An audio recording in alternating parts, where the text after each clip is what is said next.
రాజీనామా చేయాలి అసమర్థపు ప్రిన్సిపల్ వెంటనే కేటాయించాలి 100% హాజరు యూజీలకు వెంటనే ఇదేమి రాజ్యం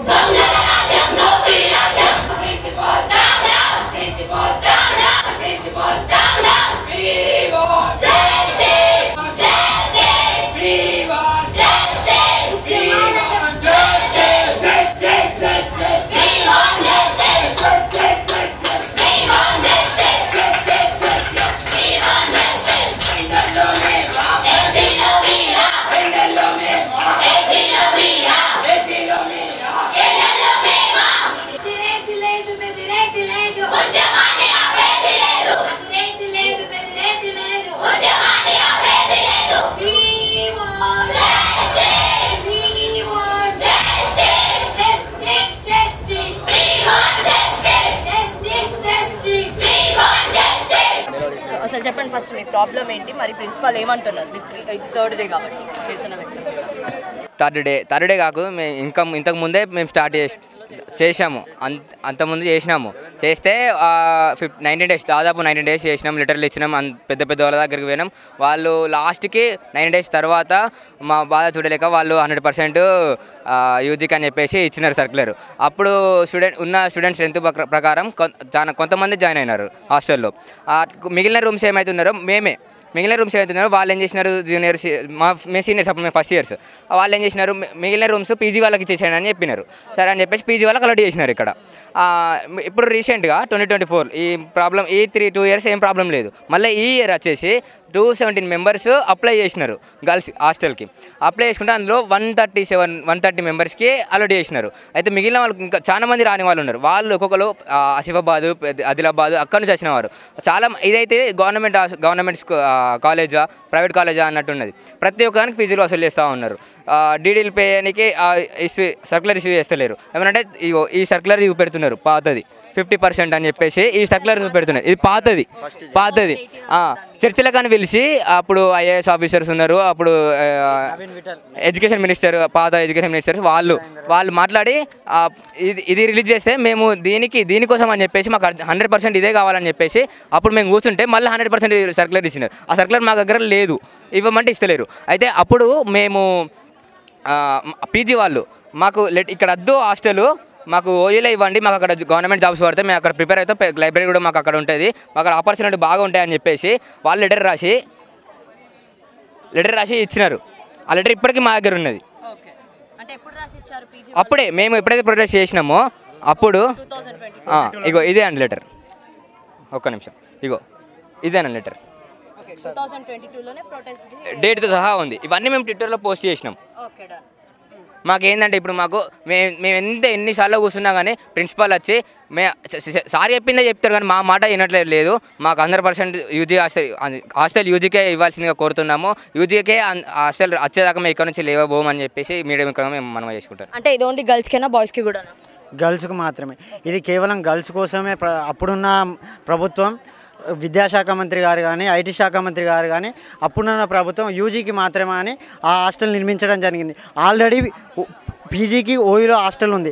అయినా కానీ అప్పుడున్న విద్యార్థులు కోవిడ్ టైంలో తక్కువ విద్యార్థులు జాయిన్ అయినారు కాబట్టి అప్పుడున్న యూజీ స్టూడెంట్స్ మిగిలిన హాస్టల్ రూమ్స్లో పీజీ వాళ్ళకి అలౌట్ చేయను అని చెప్తే చేసారు. అట్ ద సేమ్ టైం ఇప్పుడు 2024 ఏమైందంటే చాలామంది విద్యార్థులు పేద విద్యార్థులు వివిధ ప్రాంతాల నుంచి 200 కిలోమీటర్ల తెలంగాణ మారుమూల జిల్లా ప్రాంతాల నుంచి చదువుకుంటాను కానీ నిజాం కాలేజీ ప్రఖ్యాతి గల కాలేజీ గొప్ప చరిత్ర గల కాలేజీ అని చదువుకున్నామని వస్తే ఈరోజు ప్రస్తుతం ఉన్న ఈ ప్రిన్సిపాల్ గత కొన్ని ఆయన జాయిన్ అయిన కానించాలి కూడా ప్రతి దాని విషయంలో కూడా సమస్యలే. ప్రతి విషయం చిన్న హాస్టల్లో ఫుడ్ బాగుంటుంది, టైంకి వాటర్ రావు, వాష్రూమ్ సరిగ్గా ఉండవు, ఏదో ఇంత బోర్డు పెడతాడు, అంత బిల్లు వేసుకొని పోతాడు, అన్ని బిల్లులు తింటాడు.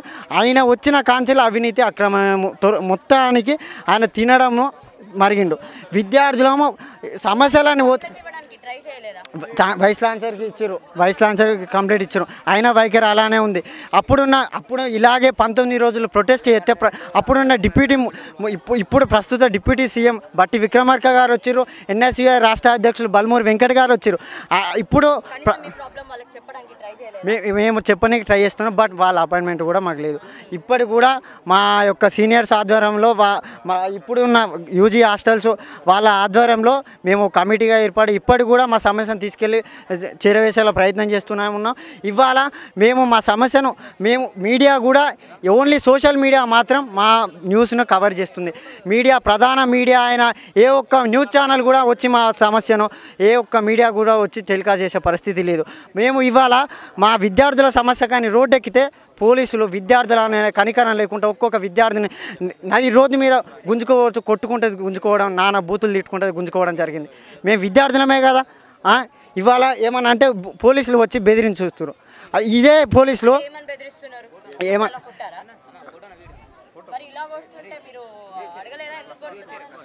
అడిగితే అక్కడ అడగడానికి ఛాన్స్ ఏడుస్తుంది. ఒక్కొక్కరిని చింపేశారు, గర్ల్స్ కూడా ఇంజురీస్ అయినా ఫొటోస్తో సహా మీకు మీడియాకు ఇస్తాం, మీ టెలికాస్ట్ చేసేనే ఈ ప్రజల ఏం పర్లేదు ఒక్కసారి కీరేసారు ఈపుల కొట్టిరు. ఎట్లా అంటే రిజెక్షన్ రహితంగా 3 ఈపుల మొత్తం అచ్చులు పడ్డాయి. ఫోటోలు ఉన్నాక ఇట్లంటే అట్లా కొట్టిరాళ్ళు. వ్యాన్ ఎక్కించి గుంజుకపోయారు ఇందా దాకా. నేను వ్యాన్లు ఎక్కించారు, వ్యాన్లు ఎక్కించి నన్ను ఎట్లా తెలుసా, మీరు వేసినంతా నువ్వే కదా మొత్తం అని నన్ను గుంజి నన్ను ఒక్కరిని సపరేట్ గుంజుకొని వ్యాన్లు ఎక్కిస్తే నేను దుంకి బయటకు వచ్చిన. నన్ను టార్గెట్ చేసినట్లా మాట్లాడితే బయటకు వచ్చినాక నువ్వు దుంకి బయటకు వచ్చినావు కానీ మీద కేసు పెడతా అని చెప్తున్నాడు. సరే మీ ఇష్టం సార్ అని చెప్పిన.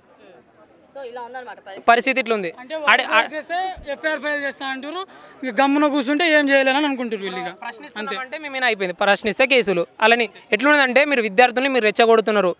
మేము అడుగుతున్నది మీ హాస్టల్ కోసం మీరు ప్రొటెక్ట్ చేయండి. ఏమనంటే విద్యార్థులు ఎటు నుంచో వస్తున్నారు, వాళ్ళకి ఏం తెలియదు, మీరు వాళ్ళకు ఎట్లా అంటే అట్లా చెప్పి వాళ్ళని ఇట్లా రెచ్చగొట్టి రోడ్ల మీద ఎక్కిస్తే అలాగే మనైతే ఎవరిది బాధ్యత అంటారు.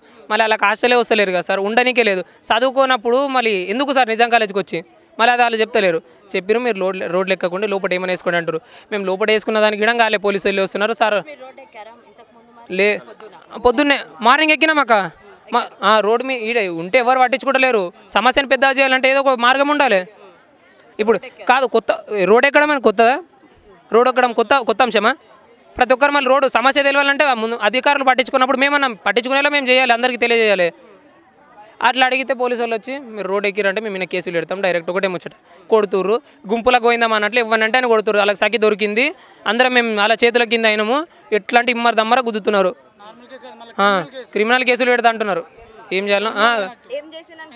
మీరు రోడ్ మీదకి వస్తే లేదు కాదు మళ్ళీ మాకు ఇట్లున్నాయి కదా సార్ సమస్యలు అంటే మీ సార్ వాళ్ళని అడుగుంటాడు. మళ్ళీ మా సార్ వాళ్ళని అడిగితే మీరే అడ్డం వస్తారు. మేము ఈడ మా రోడ్ మీదకే ముందర ఇట్లా ఇద్దరు వస్తారు, ఇద్దరు ఇలా వాడి ఆగుండి సార్ ఇట్లా వస్తాడు, ఇద్దరు మా తెలిగించి సార్ వచ్చి అప్పుడు ఆన్సర్ చెప్తాడు. సార్కు చెప్తాడు, సార్ చెప్పినంతవరకు చెప్తాడు. మేము క్వశ్చన్ చేసామనుకో సక్క లోపలికి వెళ్ళిపోతాడు అంతే. సార్ వచ్చి మాకు అరే మా పిల్లలే కదండి, మాకు నించొని మాకు ఆన్సర్ ఇవ్వచ్చు కదా. పోలీసులు బాడీ గార్డులు ఎందుకు? మేము ఎంతమందిని మర్డర్లు చేసినా మా మీద క్రిమినల్ కేసెస్ ఉన్నాయా? మమ్మల్ని క్రిమినల్ కేసు పెట్టినకి సార్ వచ్చి ఇక్కడ నుంచి నిలబడి కరెక్ట్గా ఆన్సర్ చెప్తే మేము కొడతామా? మేము రెస్పాండ్ అవ్వమా కరెక్ట్గా? ఆయన వచ్చి చెప్పాడు. మాది ఒకటే డిమాండ్ ఏంటంటే 100% యూజీ హాస్టల్ గర్ల్స్ హాస్టల్ వాళ్ళకే రావాలి, మాకే రావాలి. యూజీ 100% మాకే రావాలి.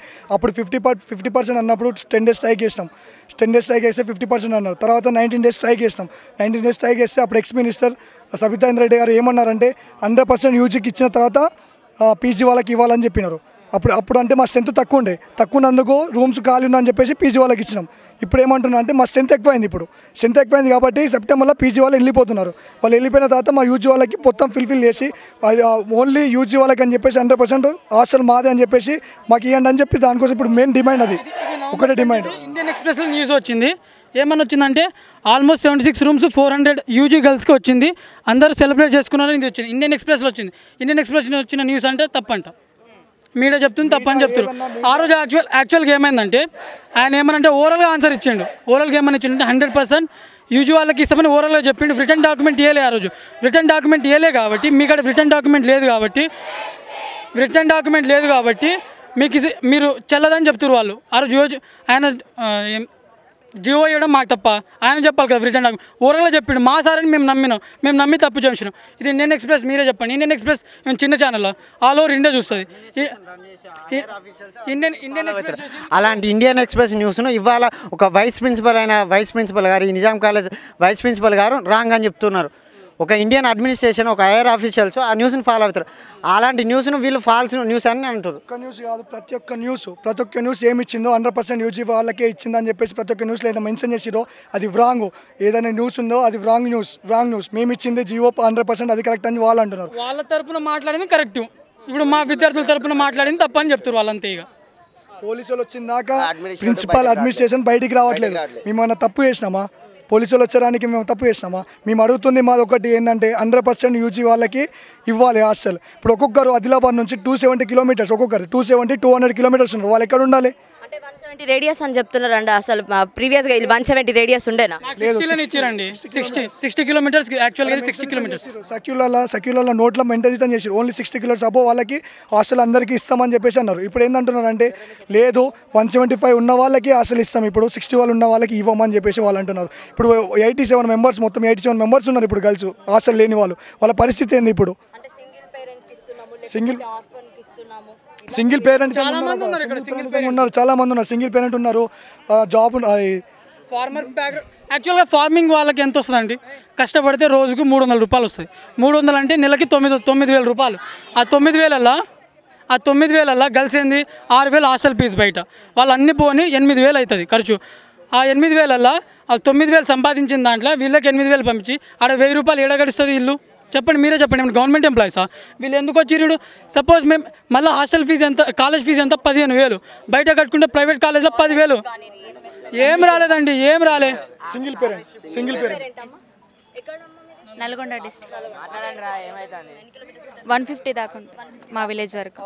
మరి సింగిల్ పేరెంట్ ఉన్న వాళ్ళకి ఇచ్చాము అని చెప్తున్నారు కదా. లేదు, ఇక్కడే ఉన్నారు, ఒక 10 మెంబర్స్ దాకా ఉన్నారు ఇంకా సింగిల్ పేరెంట్ వాళ్ళు ఎక్కడికి వెళ్ళాలి? మరి మీరు సార్కి చెప్పారా మేము సింగిల్ పేరెంటే కదా సార్, మరి మా సిచ్యువేషన్ ఇది వద్దు అంటున్నారు.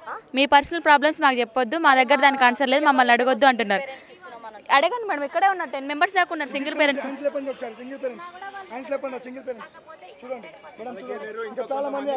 చాలా మంది ఉన్నారు, అరెస్ట్ చేసిన వాళ్ళలో చాలా మంది ఉన్నారు.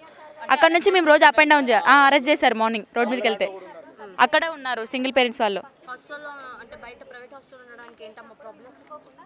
ఇయర్కి 70,000 మ్యామ్.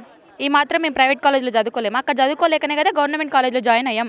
అయినా కూడా మేము సర్లే 1 ఇయర్ కదా, నెక్స్ట్ ఇయర్ వస్తుంది కదా హాస్టల్ అని మా పేరెంట్స్ కష్టపడి అక్కడ ఉంచారు. ఈ ఇయర్ కూడా రాకపోతే ఇయర్లీ 70,000 కట్టలేమా? అక్కడ చాలా సఫర్ అవుతున్నారు మా పేరెంట్స్. లేకపోతే టీసీ తీసుకుంటారా, ఇంకేం వద్దు, ఊళ్ళో పని చేసుకొని బతుకుదాం అంటున్నారు. వెళ్ళిపోమా మేము. అప్పుడు ఇంటర్లోనేమో 1000కి 900 మార్క్స్ తెచ్చుకొని ఇంకా పని చేయడానికేనా మేము ఉన్నది?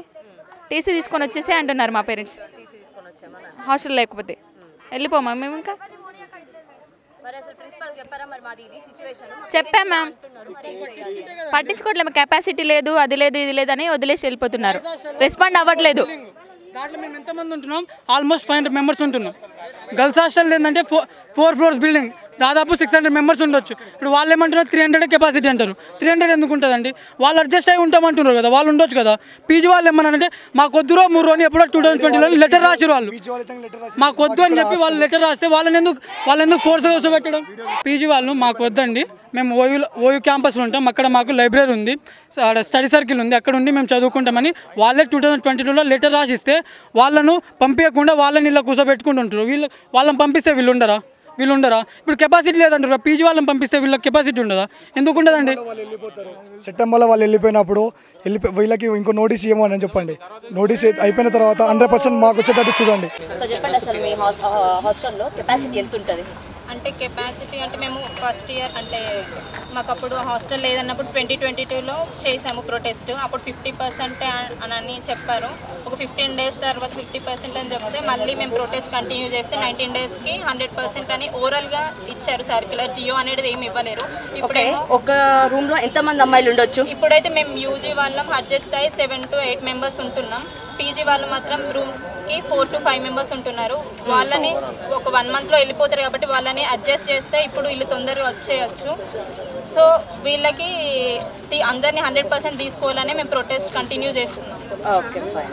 అయితే ఎంతమంది ఉండొచ్చు? ఆల్మోస్ట్ ఒక రూమ్లో 7-8 మెంబర్స్ ఉంటున్నారు. యూజీ పీజీ వాళ్ళేమో 4 to 5 మెంబర్స్ ఉంటున్నారు. 4 to 5 మెంబర్స్. ఓకే. ఎక్కడ నుంచి వస్తున్నారని మీరు? హాస్టల్? మేము ఇప్పుడు హాస్టల్, మేము ఫైనల్ ఇయర్స్, మేము ఆదిలాబాద్ నుండి వస్తున్నాము. మాది 220 అబోవ్ కిలోమీటర్సే ఉంటుంది. సో అట్లా మా జూనియర్స్ కూడా ఆదిలాబాద్, నల్గొండ, కరీంనగర్ వాళ్ళు 150 అబోనే ఉంటారు. వాళ్ళు కూడా వాళ్ళకు కొందరికి రాలేదు, అక్క మాకు రాలేదు అని వాళ్ళు మాకు మెసేజ్ కానీ కాల్ అట్లా చేస్తున్నారు, మాకు ఎందుకు రాలేదు అక్క అని. సో మేమేం ఆన్సర్ చేయలేకపోతున్నాం. మా ప్రిన్సిపల్కి వీళ్ళకి అడిగితే మాత్రం మేమేం చేయలేదమ్మా, వాటర్ ప్రాబ్లం అవుతుంది, మీకే కెపాసిటీ ఇంతే, మేము తీసుకోలేము అని చెప్తున్నారు. కాకపోతే మరి పీజీ వాళ్ళు వెళ్ళిపోయిన తర్వాత ఎట్లా మళ్ళీ మిగులుతూనే ఉంటాయి కదా, అవి ఏం చేస్తారు అని అడగకపోయారా? పీజీ వాళ్ళని అంటే మేము తీసేయము అంటున్నారు. పీజీ వాళ్ళకి ఓయూలో బ్లాక్ ఉంది సెపరేట్, కాకపోతే వాళ్ళు అక్కడ ఉంటామనగా కూడా ఇక్కడ తీసుకొచ్చి పెట్టిండ్రు. వాళ్ళని పీజీ వాళ్ళని కంప్లీట్గా తీసేస్తే 100% అందరినీ తీసుకోవచ్చు. సో ఇది పరిస్థితి అనమాట. నిజాం కాలేజ్లో అయితే యూజీ వాళ్ళు అంటే డిగ్రీ సెకండ్ ఇయర్ వాళ్ళు కానివ్వండి, ఫైనల్ ఇయర్ వాళ్ళు కానివ్వండి, ఈడ బైఠాయించి వాళ్ళు అయితే ఒకటే చెప్తున్నారు, మాకు ఏదైతే హాస్టల్ ప్రొవైడ్ చేశారో మీరు నోటిఫికేషన్ ప్రకారమే ఇచ్చారు, ఆ నోటిఫికేషన్లో ఎట్లయితే 60 కిలోమీటర్స్ రేడియస్లో హాస్టల్స్ ఇస్తా అన్నారో వాళ్ళకి మాకు హాస్టల్స్ అయితే ఇవ్వండి. పీజీ వాళ్ళకి ఆల్రెడీ ఒక బ్లాక్ ఉంది ఉస్మానియా యూనివర్సిటీలో, మళ్ళీ ఇక్కడ ఎందుకు వాళ్ళకి అని చెప్పి అయితే వీళ్ళు అంటున్నారు. అందులో అది కాకుండా ఏంటిదని అంటే పీజీ వాళ్ళు కూడా మేము అక్కడే చదువుకుంటాము, అక్కడే గవర్నమెంట్ జాబ్స్ వస్తున్నాయి కాబట్టి మేము అక్కడే ఉండి చదువుకుంటామని వాళ్ళు రిటర్న్ రాపియడం జరిగింది. అదే కాకుండా ఏంటిది అని అంటే మాత్రం ఇక్కడ పోలీసులు అయితే వాళ్ళ మీద చేయి చేసుకోవడం జరిగింది, బూతులు తిడుతున్నారు అని చెప్పి కొంతమంది వాళ్ళ బాధలు అయితే వాళ్ళు చెప్పుకున్నారు. ఇది పరిస్థితి ఏంటిది అని అంటే నిజాం కాలేజ్లో ఇంత పరిస్థితి ఇంతగా ఉగ్రత ఉన్నా కూడా ప్రిన్సిపల్ అయితే బయటికి రావడం లేదు. మరి ప్రిన్సిపల్ రాకుండా ఏమైనా ఉంటే మాత్రం ఇద్దరు బాడీ గార్డులను పెట్టుకున్నట్టు పోలీసులను 2-3 అక్కడ ఆయన చుట్టూ పెట్టుకొని ఆయన రావడానికి కూడా అసలు ఇష్టపడట్లేదు. మరి ఆయన కనీసము వీళ్ళకైనా సమాధానం చెప్పాలి, మీడియాకి కాకపోయినా ఈ స్టూడెంట్స్కి అయితే సమాధానం చెప్పడం ఆయన రెస్పాన్సిబిలిటీ. స్టిల్ ఆయన రాకపోవడం అనేది బాధాకరం. ఏమనంటే ఇలానే ఉంటుంది, మేమేం చెయ్యలేము అని చెప్పి ఆ ప్రిన్సిపల్ సాకులు చెప్తున్నారని చెప్పి వీళ్ళైతే చెప్తున్నారు. మరి చూడాలి అసలు గవర్నమెంట్ ఇప్పటికైనా స్పందిస్తుందా లేదా అనేది.